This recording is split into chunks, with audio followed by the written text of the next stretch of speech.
You are watching Market Watch, the brief overview of the key events from the world of finance.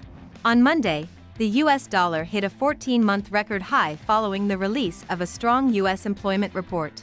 The report spurred a rise in bond yields and challenged lofty equity valuations, especially as the corporate earnings season gets underway.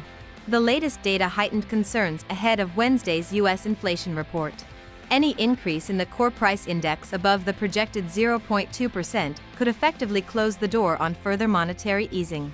Expectations for Federal Reserve rate cuts have been revised downward, with only a 27 basis point reduction now anticipated for 2025. The final rate level is expected to be around 4%, compared to the 3% forecasted a year ago. Some experts warn that discussions could shift back to rate hikes if the year-over-year core PCE index, the Fed's preferred measure of inflation, exceeds 3% and inflation expectations become unanchored. Adding to market pressure was a sharp rise in oil prices to 4-month highs due to reduced crude exports from Russia. This comes as the US imposed stricter sanctions on the country.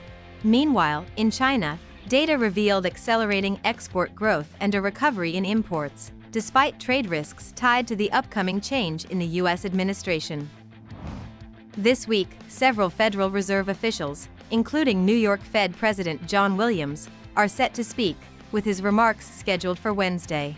The market will closely monitor their comments, as rising rates increase costs for businesses and consumers even before potential tariffs proposed by President-elect Donald Trump, which could drive up import prices. Additionally, the U.S. corporate earnings season begins on Wednesday, with major financial institutions such as Citigroup, Goldman Sachs, and JP Morgan set to release their results.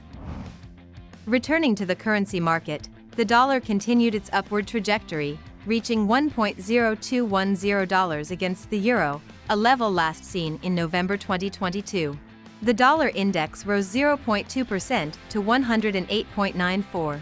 Meanwhile, the British pound dropped 0.5% to a 14-month low of $1.2129, weighed down by concerns that the UK government may need to increase borrowing to fulfill its spending commitments.